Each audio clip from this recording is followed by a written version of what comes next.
Pending reimbursement వెంటనే pending స్కాలర్షిప్లను వెంటనే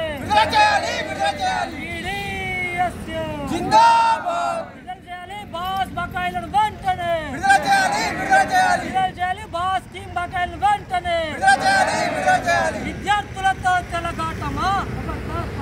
PDSU Siddipet జిల్లా కమిటీ ఆధ్వర్యంలో ఈ రోజు తెలంగాణ రాష్ట్రంలో పెండింగ్ లో ఉన్నటువంటి ఫీజు రియంబర్స్మెంట్ స్కాలర్షిప్ బకాయిలు 8,500 కోట్ల రూపాయలు తక్షణమే విడుదల చేయాలనేటువంటి డిమాండ్ తోని, అట్లాగే ఇవాళ బెస్ట్ అవైలబుల్ స్కూల్ స్కీమ్ కి సంబంధించిన బకాయిలు విడుదల కోరుతూ ఈ రోజు PDSU ఆధ్వర్యంలో సిద్దిపేట జిల్లా కమిటీ సిద్దిపేట జిల్లా కలెక్టరేట్ ఎదుట ధర్నా నిర్వహించడం జరిగింది. ఇవాళ PDSU తెలంగాణ రాష్ట్ర కమిటీ రాష్ట్ర వ్యాప్త పిలుపులో భాగంగా ఈ రోజు ఇక్కడ జిల్లా కమిటీ వాళ్ళు ధర్నా చేపడతా ఉన్నారు. ప్రధానంగా కాంగ్రెస్ ప్రభుత్వం హయాంలో తెచ్చినటువంటి ఫీజు రియంబర్స్మెంట్ పథకం ఏదైతే ఉందో ఆ పథకాన్ని ఇవాళ పూర్తిగా ఇవాళ విధ్వంసం చేసేటువంటి ఒక ప్రయత్నం ఇవాళ మన రేవంత్ రెడ్డి గవర్నమెంట్ చేస్తూ ఉన్నటువంటి పరిస్థితి.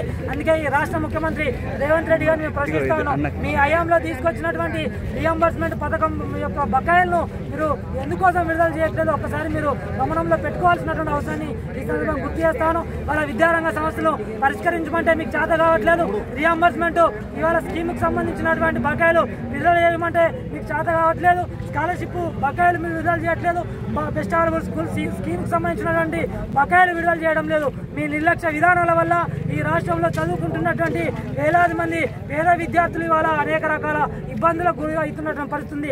ఇవాళ ఎంసెట్ లో మంచి సీట్లు కొట్టుకొని ఇవాళ ఇన్ టైంలో సర్టిఫికెట్లు స్కాలర్షిప్ సమస్య వల్ల ఇయ్యలేక వందలాది మంది విద్యార్థులు వాళ్ళకు వచ్చినటువంటి అడ్మిషన్లు ఇవాళ నష్టపోయినటువంటి పరిస్థితి కూడా ఉంది. కాబట్టి తక్షణమే స్కాలర్షిప్లు విడుదల చేయాలా, రియంబర్స్మెంట్ విడుదల చేయాలా, బెస్ట్ అవైలబుల్ స్కూల్ స్కీమ్ సంబంధించినటువంటి బకాయిలను విడుదల చేసి విద్యారంగాన్ని మొత్తం కూడా సంక్షోభంలో నుంచి బయటికి తీసుకొచ్చి విద్యారంగ అభివృద్ధి కోసం ప్రత్యేకమైనటువంటి నిధులు కేటాయించాలని చెప్పేసి PDSUగా డిమాండ్ చేస్తా ఉన్నాం. లేని పక్షంలో రాష్ట్ర వ్యాప్తంగా మా విద్యార్థి ఉద్యమాలను తీవ్రతరం చేస్తామని చెప్పేసి ఈ సందర్భంగా రాష్ట్ర ప్రభుత్వాన్ని హెచ్చరిస్తా ఉన్నాం. నా పేరు శ్రీకాంత్, PDSU రాష్ట్ర అధ్యక్షుడు.